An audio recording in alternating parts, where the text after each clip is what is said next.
kasus pengurungan orang-orang cacat mental di Jepang.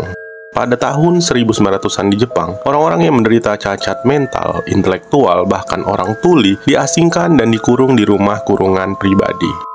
Undang-undang tahanan pasien mental.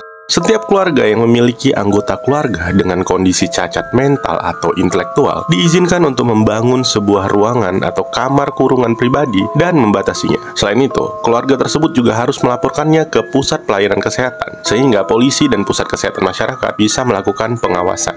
Para penderita cacat mental tadi dikurung di dalam kamar yang jauh dari kata manusiawi.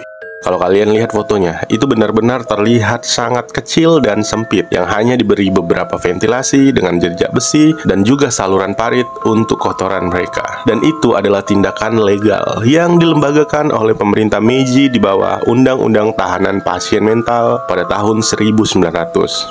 Kenapa ini legal? Ada beberapa spekulasi ya, kenapa kegiatan diskriminatif dan tidak manusiawi ini dilegalkan. Pertama, pada masa itu sistem medis untuk kesehatan mental belum ada di Jepang dan kurangnya psikiater serta rumah sakit untuk merawat pasien-pasien tersebut. Ini menjadi salah satu atau mungkin satu-satunya alasan nyata kenapa tindakan kurungan tadi dilegalkan. Di sisi lain, ada alasan psikologis dan budaya. Misalnya pada periode Edo, penyakit mental ini dianggap bukanlah suatu penyakit, tapi dianggap sebagai hal-hal yang nggak ilmiah kayak kerasukan atau kutukan. Dan ketika sebuah keluarga memiliki salah satu anggota keluarga yang menderita cacat mental, itu menjadi sebuah aib dan memalukan bagi mereka. Nah, inilah kenapa rumah kurungan pribadi menjadi alternatif terbaik untuk tetap bisa menjaga kehormatan keluarga mereka. Perubahan. Pada masa diberlakukannya Undang-Undang Tahanan Mental tadi, ada seorang psikiater Jepang yang dikatakan sebagai bapak dari psikiatri Jepang yang bernama Suzokure. Suzokure ini menyelidiki dan terus mengkritik kebijakan pemerintah terkait Undang-Undang Tahanan Mental tadi. Dan sampai pada tahun 1950, berkat kritikan-kritikan tersebut, Undang-Undang Tahanan Mental ini dihapus dan diubah menjadi Undang-Undang Kesehatan Mental. Jadi seluruh aktivitas kurungan terhadap pasien mental di seluruh Jepang dilarang. Tapi ada satu prefektur yang masih memberlakukan Undang-Undang Tahanan Pasien Mental tadi ya, yaitu Okinawa. Pada masa itu, Okinawa masih di bawah pemerintahan militer Amerika Serikat. Dan Undang-Undang Tahanan Pasien Mental tadi masih diberlakukan sampai tahun 1972 di Okinawa. Rawat inap sosial. Sebenarnya perubahan undang-undang tadi itu bukan sebuah kemenangan akhir ya. Karena sejatinya orang-orang tahanan rumah pribadi tadi tetap ditahan. Cuman ditahannya pindah ke rumah sakit jiwa.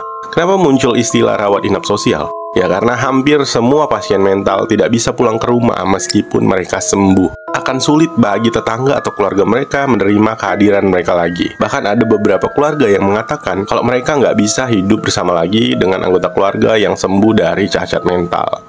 Dan pada akhirnya pasien-pasien ini akan terus tinggal di rumah sakit jiwa bahkan sampai ajalnya.